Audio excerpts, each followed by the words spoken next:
Hello, my name is Nathaniel Gleason, and this is my video response for the communication log. This exercise has made me think about how things that I didn't realize were communication are communication, even things that I didn't log as communications. I'm constantly taking information in put out by other people and my surroundings. The way my apartment looks is sending me information to my brain and it changes me. I've also noticed I don't think a lot about the purpose for my communications very often. This is something that I'd like to do more because I realize now that everything we do is a form of communication, and if it isn't attached to a purpose, we don't have conscious leadership, identity, or relationships.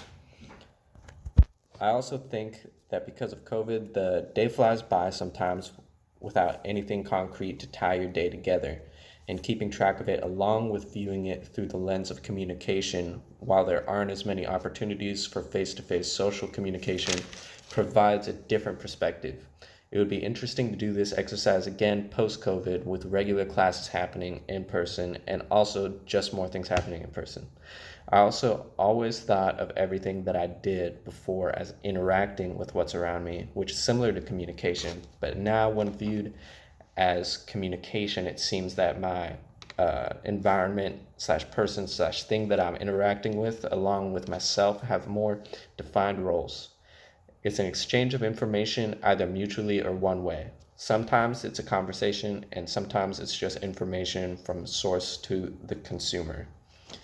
This assignment also made me realize that people are responsible for the way they communicate, and also that communication is listening as well as talking, which is especially true with things like news.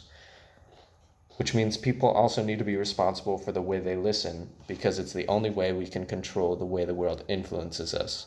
We're responsible for our reactions to information and how we perceive it.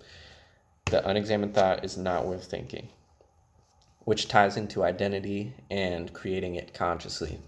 The information we consume shapes who we are, but I feel like the information is only half, and how we interpret it is the other half, which includes how we form our opinions and act.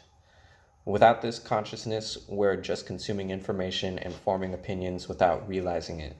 We need to be more aware of everything that happens in every moment, ideally, so that we can be cognizant of how that moment is trying to tell us something and communicate with us, and be able to check in with ourselves and see how it's changing us and if it's what we really want.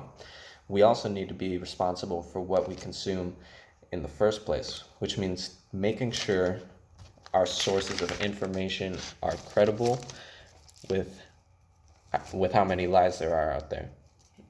In conclusion, this assignment has made me think about how communication is present in everything that we do and how everybody should think about it and deal with it on their own terms.